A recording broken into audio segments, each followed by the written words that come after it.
Bombo Police Report.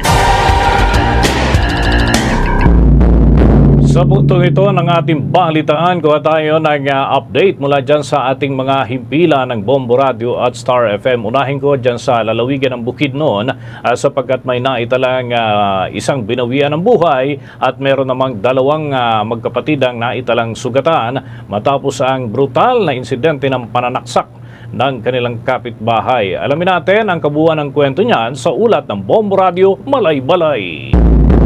Voluntaryong sumuko sa mga otoridad ang suspek sa naganap na brutal na pananaksak sa Zone 1 ng Barangay Kalasungay, Malay-Balay City na ikinasawi ng isang individual at ikinasugat ng dalawa pang iba. Sa eksplosibong panayam ng Bombo Radyo Malay-Balay, sinabi ni Police Master Sergeant Ken Hanasel Baghaw, tagapagsalita ng Malay-Balay City Police Station, na nakisali sa inuman ang suspek habang nasa ilalim ng impluensya ng alak. Sa kalagitnaan ng pag-iinuman, kinumpronta ng isa sa mga biktima ang suspek kaugnay ng alitang naganapan noong nakaraang linggo. Bagay na kinagalit ng suspek at nauwi sa mainitang pagtatalo na siyang naging mitsa ng pananaksak.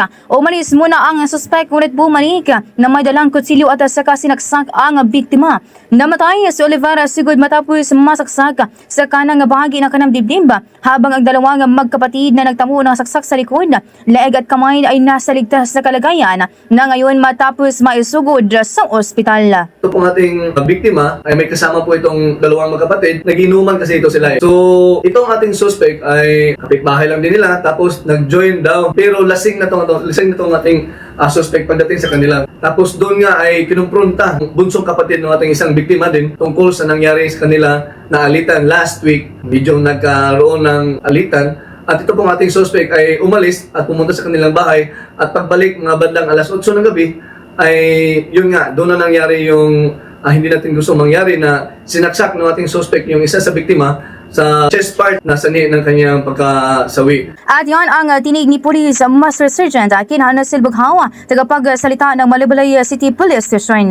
Mula rito sa himpilan ng Bombo Radyo Malay-Balay Bukidnon para sa Bombo Network News, ito si Bombo Janavari Bas. This is Bombo Radyo Philippines, the number one and most trusted source of news and information. Basta Radyo, Bombo! For the most trusted source of news and information, visit our website at www.bomboradio.com. Follow us on Bombo Radio mobile app, Facebook, YouTube, TikTok, and X, formerly Twitter. Like, share, and stay connected. Anytime, anywhere.